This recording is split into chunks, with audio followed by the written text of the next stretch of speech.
Boa noite a todos.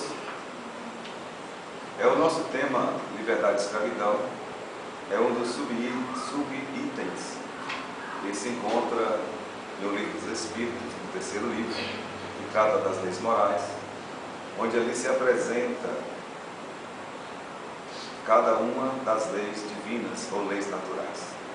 E nós temos procurado, especialmente nesses dias, relembrar aqui em nossas palestras públicas doutrinárias algumas destas leis. E a lei de liberdade, sem dúvida, é uma das mais integrantes, no melhor sentido da palavra.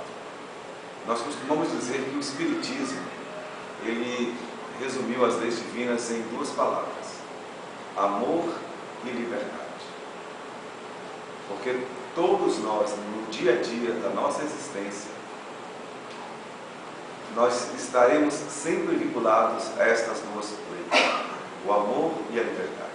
A capacidade ou não de amar e a liberdade de como vamos colocar esta ação do amor em prática. E é exatamente nas tentativas diversas que nós fazemos para amar com a liberdade que Deus nos concedeu, que vamos construindo os nossos destinos. É como diz uma canção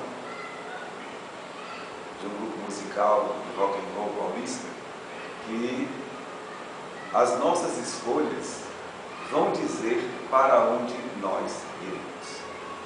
A composição é atribuída ao grupo Charlie Brown Jr. E é exatamente isso que diz a doutrina espírita. É com esta sabedoria que os espíritos nos ensinam que a liberdade que nós temos de escolher entre amar mais, amar menos, é que vai definir para onde iremos. Como será o nosso dia de amanhã, daqui a um mês, daqui a um ano, daqui a um século e assim por diante. É uma vinculação predominantemente direta entre a escolha e a consequência. É a lei de ação e reação, é a justiça equânime de Deus que está aí para controlar todo o equilíbrio do universo. E assim nós poderíamos dizer: somos totalmente livres ou não? Ali se fez uma reflexão, lá no Livro dos Espíritos. Quando duas pessoas se reúnem no mesmo lugar, a gente já pode dizer que não existe a liberdade total sem consequências. Porque o meu direito acaba onde começa o do outro. Então eu sou livre, totalmente livre, por exemplo, se eu estiver num deserto, com mais ninguém à minha volta. Ali eu poderia fazer tudo o que eu quiser. E as consequências serão as mínimas possíveis, porque eu não estarei impedindo o outro de exercer também o seu direito de usar a sua liberdade. Mas todas as vezes que a gente cerceia a liberdade do outro, interferir no seu direito de também ser livre, aí que começam as complicações, nas quais estamos imersos até hoje. Mas assim se diz: saiu do deserto, você está com duas pessoas apenas no mundo, convivendo no mesmo lugar, no mesmo passo, ali as coisas já são diferentes. Você já tem que medir onde é que o seu direito termina para que você respeite o direito do outro. Assim se diz que a liberdade absoluta ela é relativa. Porque nós temos, além da lei de liberdade, a lei de sociedade. Ou seja, nós somos convidados pela lei de sociedade, que é uma lei divina também, a convivermos em agrupamentos. Nós não fomos orientados divinamente para vivermos de forma isolada. Tanto que as pessoas que procuram se isolar são as pessoas mais infelizes do mundo, porque isso vai contrariar tudo aquilo que Deus programou, que é justamente a liberdade na convivência social, e na aplicação da lei de amor nesta convivência é que nós vamos ter a consequência positiva ou negativa da maneira como nós lidamos uns com os outros.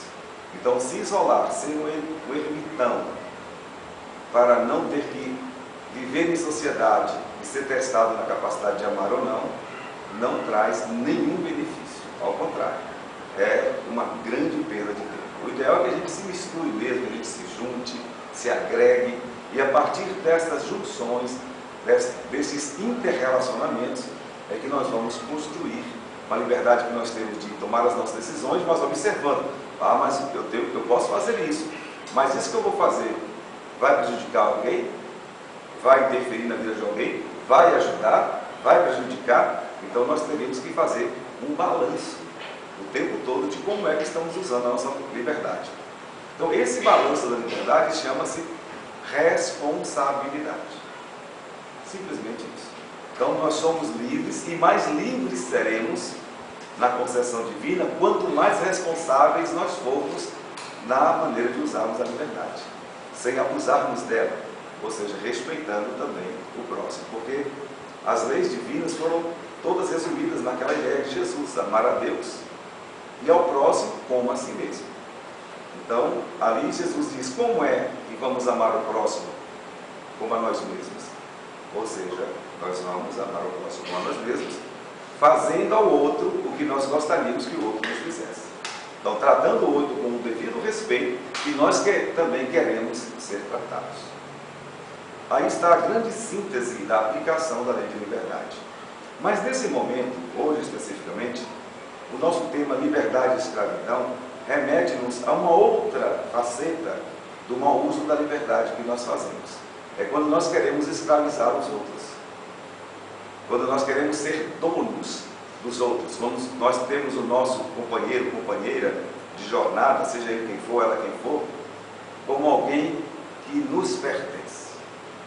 Alguém como um objeto que eu posso jogar para lá, jogar para cá, usar, não usar, jogar fora, conservar. É aí que entra a grande complicação do uso da liberdade. Quando a gente tenta escravizar o outro afetivamente, fazendo chantagens emocionais para que o outro ou a outra se mantenha conosco a todo custo, mesmo não querendo, demonstrando que não é esse o seu interesse. Existe a escravidão sexual, pessoas que usam os outros como escravas sexuais, relacionam apenas para a satisfação do sexo, e tentam assim manter essas pessoas, de certo modo, vinculadas a um processo que elas não conseguem se desembaraçar com tanta facilidade, muitas vezes com ameaças também, emocionais ou até piores. Filhos escravizam os pais por perceber que os pais têm zelo em excesso, muitas vezes, e percebem isso, então tornam-se pessoas que escravizam os pais, como tem pais que fazem o mesmo com os filhos, já que os filhos estão sob minha responsabilidade, então eles serão meus escravos, vão fazer o que eu quero, o que eu mando, o que eu desejo, e eles não têm que questionar. Ainda esticando a linha da escravidão, existem aquelas pessoas que prestam serviço umas para as outras, com seus vínculos empregatícios ou não, mas que criam compromissos de prestação de serviço de alguma ordem. E assim, aquele que está no comando, aquele que está patrocinando o subordinado, muitas vezes vem um abuso de exagerar. Inclusive, há uma parte do Evangelho segundo o Espiritismo que fala que algumas pessoas que estão cegas hoje, apenas uma das facetas desta expiação, elas não estão porque colocaram seus serviçais, seus empregados, para fazerem trabalhos forçados de tal maneira, uma carga horária desumana, que eles acabaram desgastando o sistema óptico e com isso vieram a sofrer a cegueira precocemente.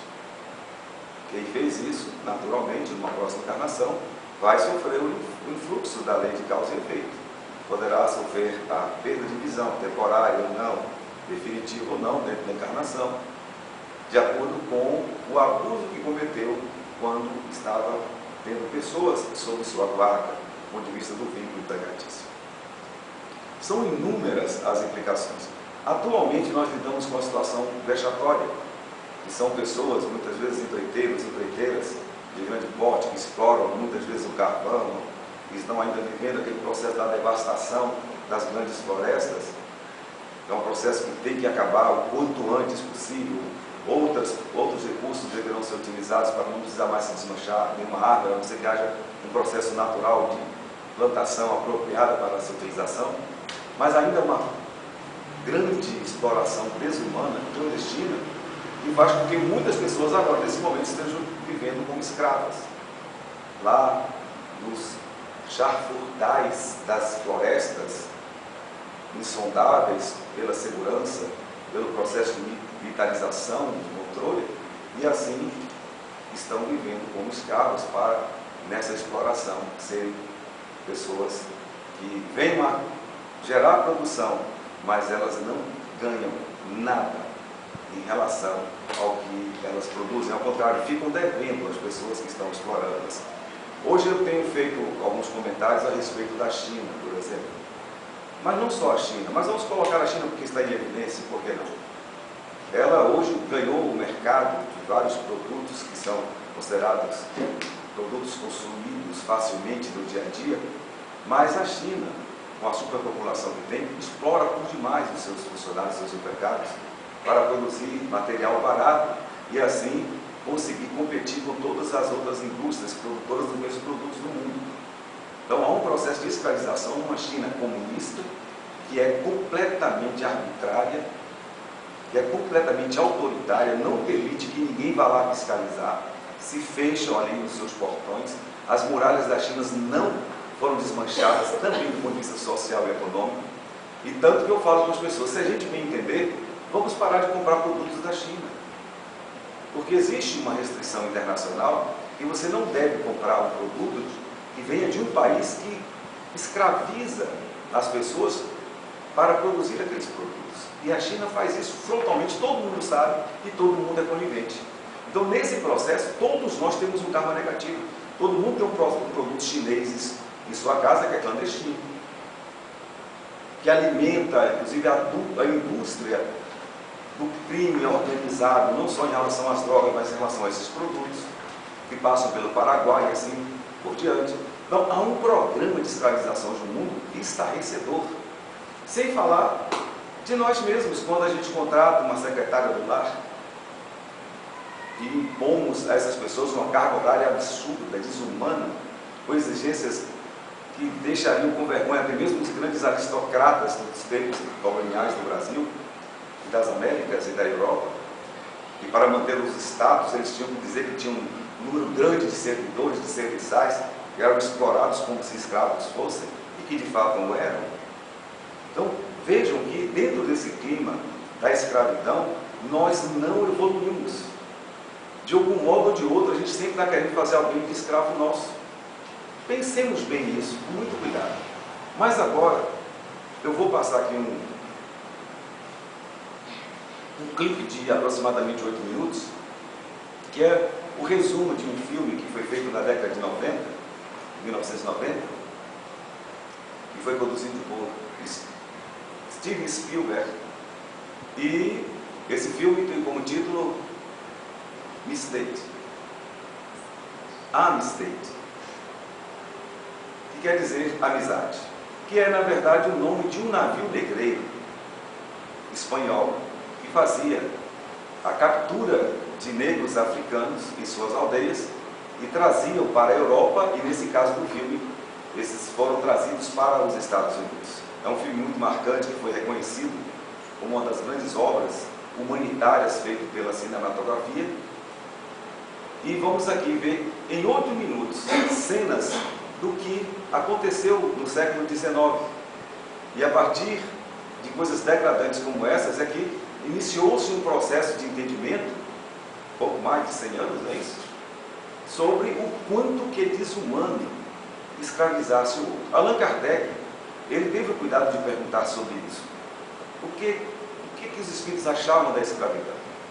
Os espíritos disseram que é um processo de barbárie, de sinal da selvageria do ser humano, e que isso deveria acabar o quanto antes.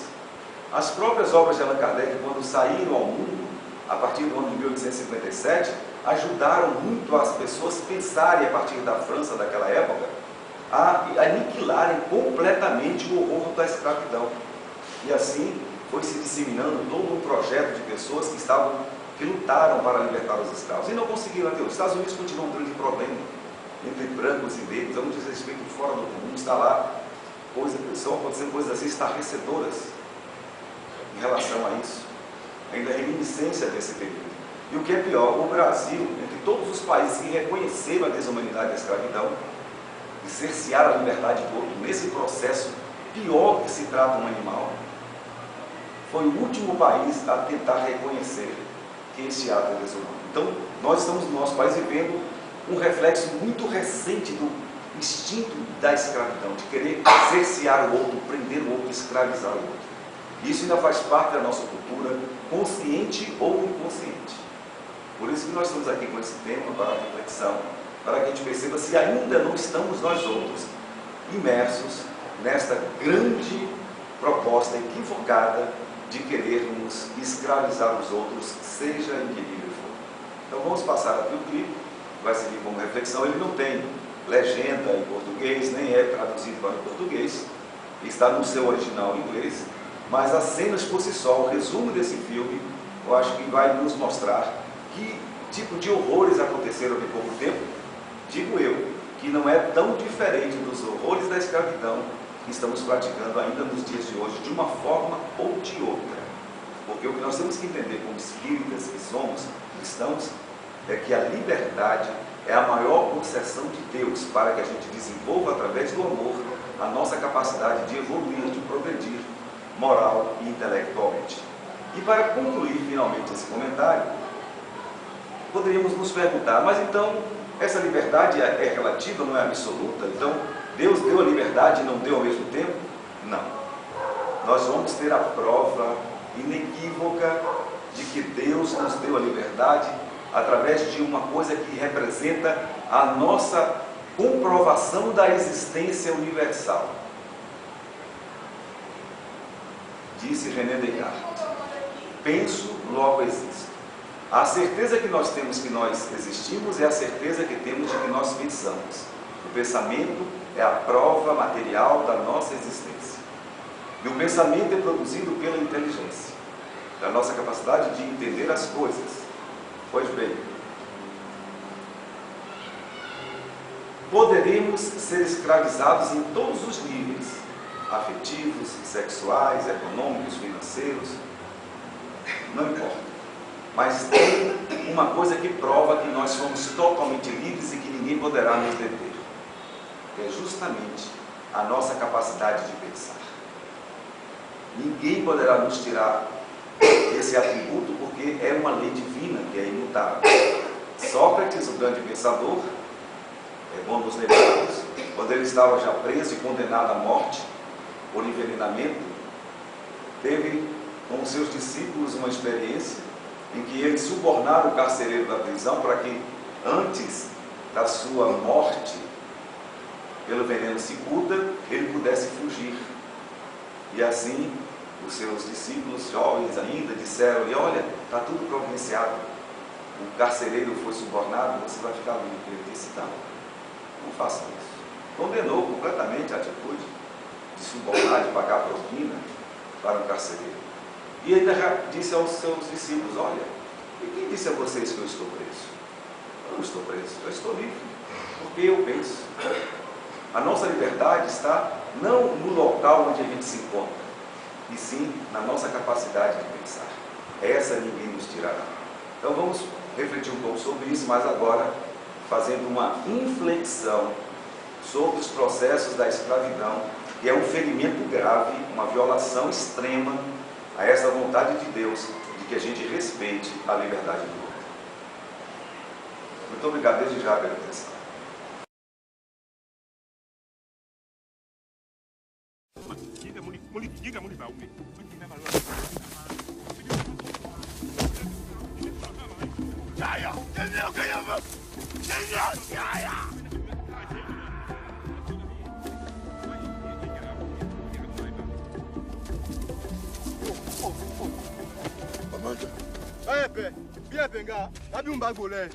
Oh, Babanja, bilong ka lalagpe. Kaya bad na. Ow!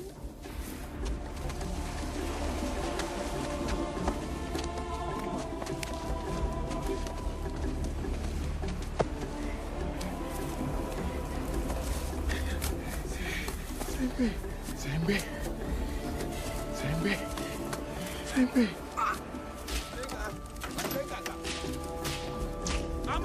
Apa velo?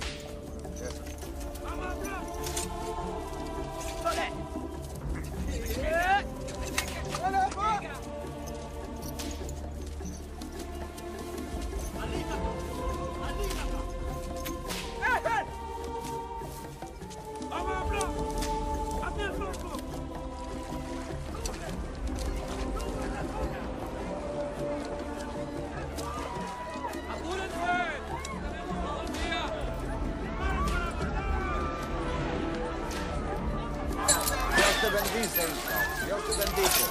Dios les perdona y os ama a todos. Ala, que Dios les perdona.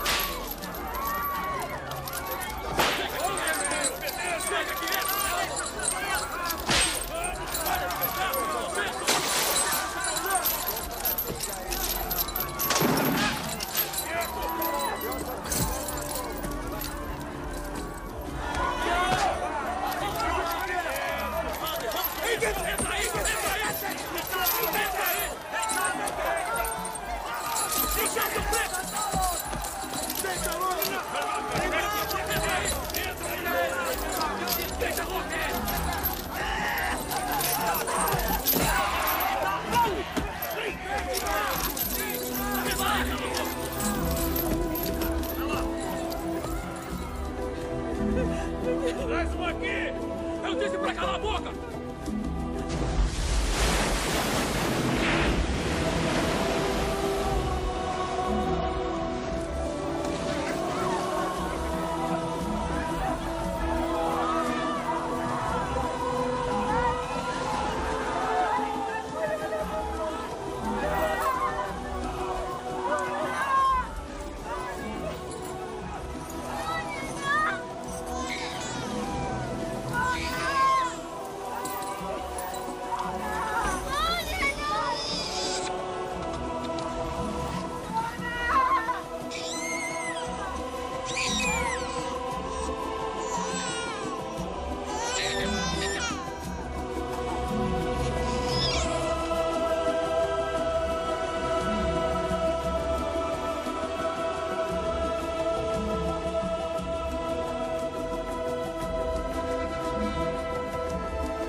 Por favor, mi princesita africana.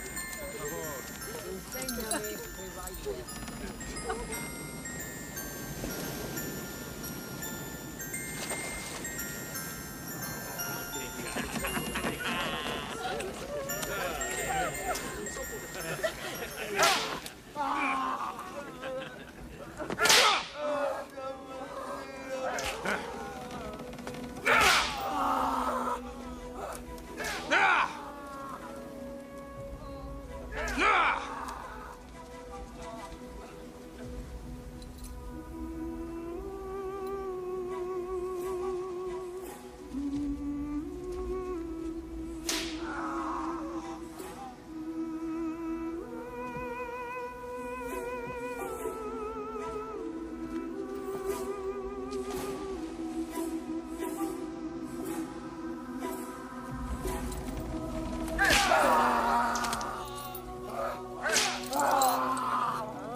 Esto tampoco no le da nada.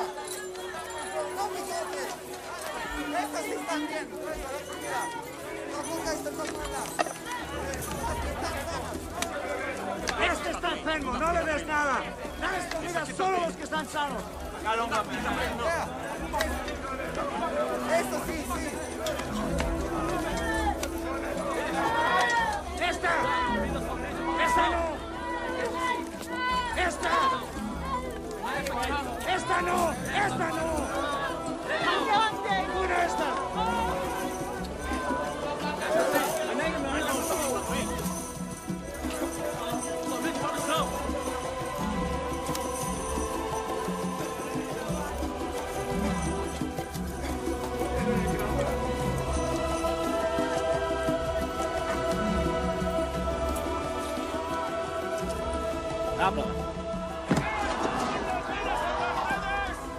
Socorro! Sai de cima de mim! Sai de cima de mim!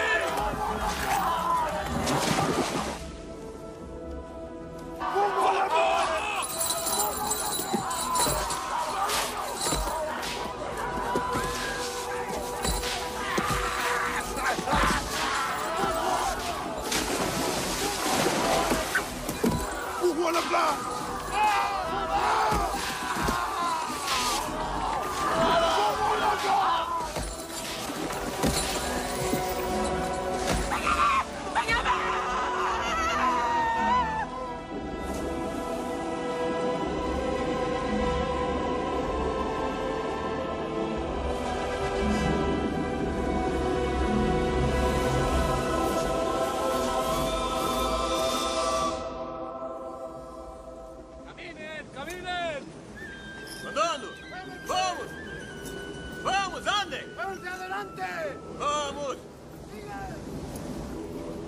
Andando, seus pretos! 1300. ¿Está todo bien? Sí, todo bien. Pode. Pode. Eu quero aquele ali, ó! Esses são fortes! Quero esse! Quero aquele ali! Eu não dei! Vai, 50! Ah, é pouco! 10 é pouco! Eu gostei daquele! A quanto chegamos, hein? 13 aquele ali! 13! E aquele? 14! Eu dou 14! Eu dou 16! Aquele ali foi saudável, não dá!